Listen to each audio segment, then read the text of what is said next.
You might be going in the same cycles over and over again. They actually might be the very same cycles that you saw your parents go through, whether it's financial, whether it's romantic, whether it's just the particular patterns that you go through in your life. Unfortunately, you seem to be in this inescapable cycle of going through the same thing over and over again. And chances are, if you're African or even Asian, your family has definitely spoke about the concept of generational curses. Now, even if you're not either one of those, you can feel like you're chained by the same patterns that your family went through. Now, this video is all about breaking these generational curses because they can be broken once and for all. And by the end of this video, you will definitely know how to do that. But before we get there, there's a couple of things that you need to know that if you don't know, unfortunately, you won't be able to break it. The concept of generational curses is the idea that some external entity, whether it's a witch typically, whether it's the devil or something external to you, has imprisoned you in a particular reality where you're bound to experience the same thing over and over again. But here's the first thing you need to know about generational curses. And if you can't accept this idea, you won't be able to get out the cycles that you are. But if you can, your cycle ends today. And that's no exaggeration. There are no generational curses. More often than not, is generationally misdirected energy. Now, whether you realize this or not, you can't play the game that you create your reality, but somebody outside of you, whether it's evil eye or a witch, can put you into a particular state that you can't get yourself out of. More often than not, it's the fact that you're actually unconscious about the mental activities that are going on in your head. And this is what your parents went through, this is what your grandparents went through. And then unfortunately, it was passed on. Now, like I said, there are no generational curses. There's only generationally misdirected energy. Now, specifically, because normally when you hear niggas talk about the spiritual stuff, they never really break it down, is because they don't know what they're talking about. But luckily for your boy, who spent and wasted a lot of time reading hundreds of books, understanding this stuff, when I'm talking about the concept of generationally misdirected energy, I'm specifically referring to your frequency.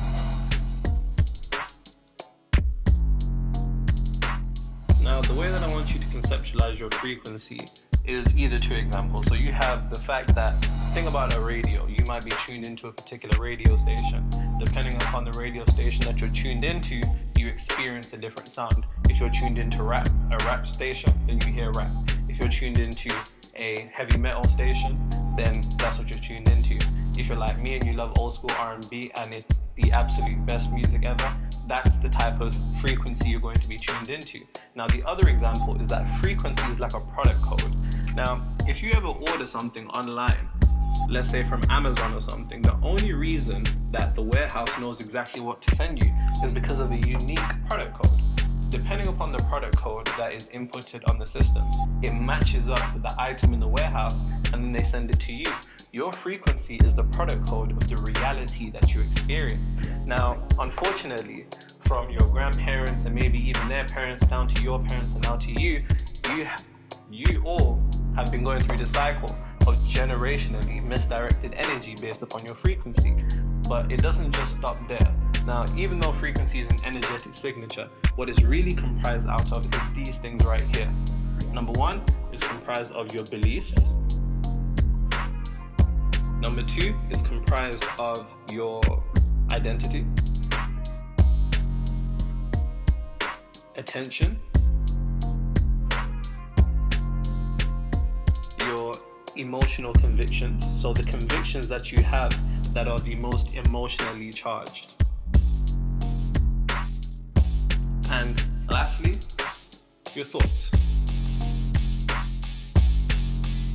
Now, all of these things, up from the generations, grandparents, their parents, down to your parents, whether you realize this or not, you all have unconsciously passed down these particular cycles. Now, there's a study called epigenetics, and epigenetics actually states that you can experience memories of up to 14 above you generations of your ancestors and experience those memories without even realizing it which then express themselves through gene expressions. So you might just think that you're prone to being a moody person, or you're just somebody who always looks for the negativity in things, but really and truly what you're not really understanding is that, most importantly, on an unconscious level,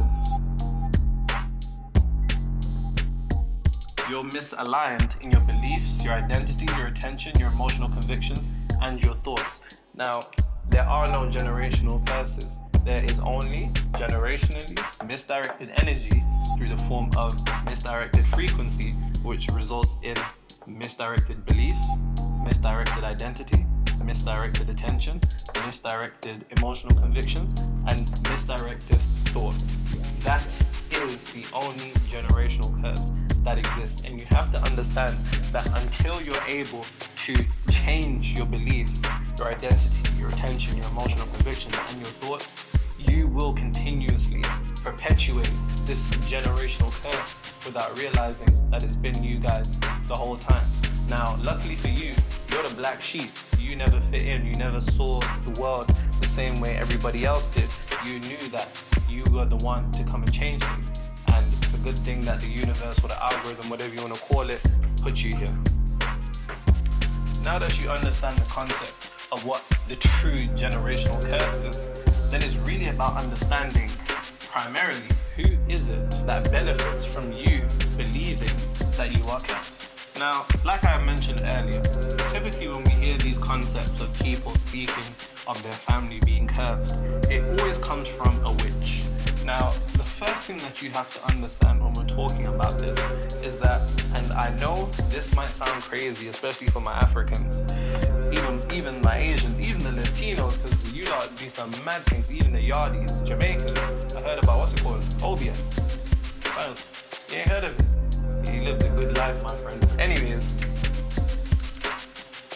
this, as controversial as it might sound, nobody can bewitch you without your mental permission. Now, what I mean by that is this. So, more often than not, I'll tell you this for free right now, more people are cursed by themselves than witches. More people are cursed by themselves than the devil or demons. And it all goes back to the understanding that when it comes to you and your reality, your world, what you experience is your mental equivalent. It is your emotional equivalent. It is all dependent upon the frequency that you're resonating at, which is then projected into the universe, and then the Amazon warehouse of the universe then gives you that particular type of reality that you're living. So the first thing that you have to understand, if you want to break this generational curse, is this: nobody can bewitch you without your permission. And there's a very specific reason for that, because the universe that you live in, really and truly, is a universe. The world that you live in is the product of your creation. It is your reflection. It is your output. It is what you have printed, whether you realize this or not. Now, you can't accept that as an idea and then also accept that somebody can come and affect your reality. It doesn't work that way. And this is my problem with niggas, especially in the spiritual niggas, and it's the fact that you'll accept one idea that your reality is your creation. You walk around and say you're God, but then somebody can come and put a spin on your life without you realizing the fact that your reality is directly in your control. You can't play both games. You have to accept one or the other. And the other, understanding that it is all yours. And even if somebody did project a particular type of energy upon your life, you can take that energy and transmute it and redirect it back into the direction that you want to go, which is the most important thing when we're talking about transcending your reality, creating your reality, and actually living in the world that you want to live in, as opposed to the world that people are giving you. Now,